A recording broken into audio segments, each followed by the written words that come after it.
Bonjour et bienvenue dans ce petit cours de coréen. Je vous présente donc ce nouveau format qui sera un format court, contrairement à mon autre format que vous avez déjà pu voir. Aujourd'hui, on va apprendre à citer des choses. Donc la première façon de citer quelqu'un, c'est le discours direct. Par exemple, Jacqueline m'a dit « j'aime bien les fraises ». Ça se dira comme ceci.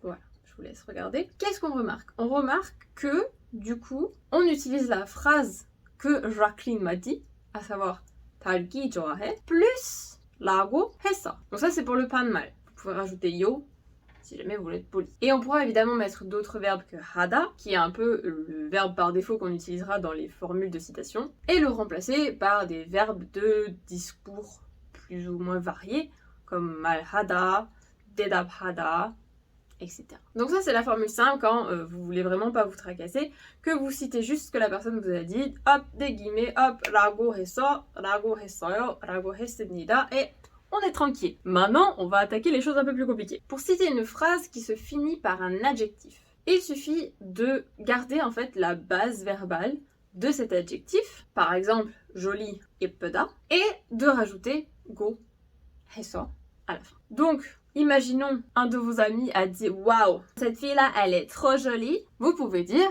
예쁘다고 했어요. 그 여자가 예쁘다고 했어요. Donc ça c'est la base des adjectifs. Du coup on peut l'utiliser avec plein d'autres choses que 예쁘다. Mais on utilise aussi cette forme-là quand on utilise le verbe ending pour vouloir faire quelque chose que vous devez connaître qui est go 싶다. Donc si quelqu'un vous dit par exemple je veux partir en voyage, 여행을 하고 싶다고 했어요. Ensuite, on passe au verbe d'action. Par exemple, un truc utile, on dit que les Français mangent souvent du fromage. 프랑스 사람들은 치즈를 자주 먹는다고 했어요. Mais non, haha, petit plot twist. Quand on va utiliser des généralités comme ça, qui est plus, on raconte quelque chose, plusieurs personnes disent quelque chose plutôt qu'une personne, on va pas mettre au passé 했어요, on va mettre 해요, parce que c'est plutôt quelque chose qui est actif, qui est genre toujours d'actualité. Donc, on gardera la forme présente, en règle générale, du verbe 하다 ou n'importe quel autre verbe qu'on utilisera. Donc ce serait 프랑스 사람들은 치즈를 자주 먹는다고 해요. Alors pourquoi 먹는 et pas 먹다고 comme on a vu? Eh bien tout simplement parce qu'avec les verbes d'action, on va rajouter un ou 는 à la forme de base qui est 먹다 ou n'importe quelle autre base verbale d'autres verbes que vous allez utiliser. Comme par exemple 사랑하다 deviendra 사랑한다고 했어요. Donc c'est tout simple en fait. Si vous voyez que c'est un adjectif, base verbale, go, et votre verbe de citation. Si vous voyez que c'est un verbe, 는다고, plus votre verbe ensuite. Mais, c'est pas fini. Ça se corse un petit peu. Aussi, quand on veut citer une question. Vous l'aurez vu dans ma précédente vidéo si vous l'avez regardée, puisque cette forme-là apparaissait dans la chanson que j'ai analysée. Pour citer une question, on va utiliser non pas la fin de verbe dont on a l'habitude qui est le da, plus go et blablabla. Non, on va dire Niago. Donc en gros, vous prenez votre base verbale, vous jetez, vous virez le da, genre tu dégages, et vous rajoutez Niago, 해서, 해요, 말했어, 말했습니다, ce que vous voulez, pour citer une question. Par exemple, tout simplement, on dira 오늘은 뭐 하냐고 했어요. Il m'a demandé ce que je fais aujourd'hui. Bon, on fait hop, tu dégages le da, on rajoute Niago, notre petit verbe de citation, et on va laisser peser. Ensuite, si on veut parler au passé, c'est assez simple, vous faites juste un mix. Vous prenez votre verbe conjugué au passé, plus votre verbe pas conjugué, votre verbe basique. Vous mettez tout dans un shaker et pouf, magie. Donc par exemple, au lieu de me dire tu fais quoi aujourd'hui, il m'a demandé ce que j'avais fait hier, bah du coup c'était 어제 ou 어제는 뭐 했다고 했어요. Ensuite, par exemple, votre pote vous a dit vas-y, viens, on va à la plage. 바다에 가자. Bah là c'est assez simple aussi. Vous rajoutez juste à la fin de votre verbe. Donc par exemple, 바다에 가자고 했어요. Il m'a dit, eh vas-y, viens frère, on va à la plage. On va s'enjailler, il fait beau, c'est l'été, hop, fais péter le maillot de bain, c'est parti. Ou alors votre pote, il est pas très sympa et il vous invite pas à la plage. Et il vous dit juste, hey, ce week-end je vais aller à la plage. 이번 주말에 바다에 갈 거라고 했어요. Pour le futur, vous savez conjuguer au futur, j'espère. Donc on a deux formes. Selon si vous parlez en mode la mif, tout ça, pas de mal, yeah, toi-même tu sais. Ou si vous êtes un petit peu poli et que vous dites on va utiliser un peu le 존댓말 quand même. Soit vous allez dire, je vais prendre avec le verbe 하다, hein, donc 할 거야 ou 할 거예요. Bon, et ben en fait, on vire juste la fin. Donc 할 거야, on vire le ya. 할 거예요, on vire le 에요. Et on garde juste le go et on rajoute lago. Vous embêtez pas, vraiment vous gardez le principe lago, il le retrouve souvent, donc ça peut être sympa, ça peut être utile.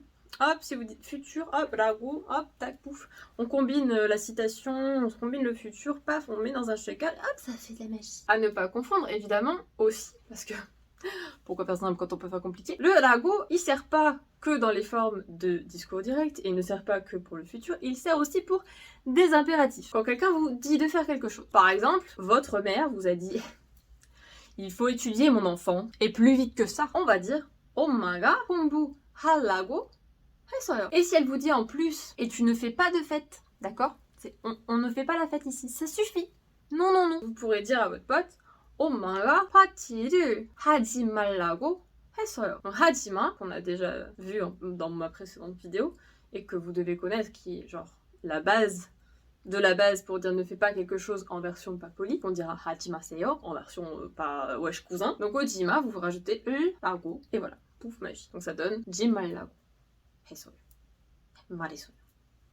Autre truc. Mais par contre, attention, petite nuance pour celui-ci. Si c'est quelqu'un qui vous dit de faire quelque chose pour lui, qui vous donne un ordre mais avec la forme juda à la fin. Par exemple, vous voulez faire un truc avec votre pote et il vous dit bah genre tiens-moi au courant, contacte-moi plus tard et tout. Et il vous dit 연락해줘. C'est genre contacte-moi, c'est un ordre, mais c'est un ordre en mode genre fais-le s'il te plaît. Donc quand il y a la forme jo avec un ordre, ça sera pas qu'on a vu avant, ça sera à la place 달라고 했어요. Donc par exemple, il vous a dit 연락해줘, vous pouvez dire 연락해달라고 했어요. Voilà, c'est tous les moyens qu'on a pour citer des choses. Je pense d'ailleurs que cette vidéo sera la plus longue de ce format-là, puisque bah mine de rien, il y a quand même plusieurs façons de citer quelque chose et de citer quelqu'un. Donc du coup, il y a beaucoup de choses à dire. Les prochaines, ce sera sur une forme grammaticale en particulier et il y aura vraisemblablement pas autant de déclinaisons. Donc voilà, on partira sur un format, je pense, de à peu près 5 minutes, entre 5 et 10 minutes, je pense, pas plus. J'espère que cette vidéo vous aura plu. N'hésitez pas à vous abonner si vous avez envie d'apprendre le coréen, tout ça. Hein, on va apprendre ensemble, tout. Yeah, on se check et tout. N'hésitez pas à mettre un petit like aussi si cette vidéo vous a plu, si elle peut vous être utile.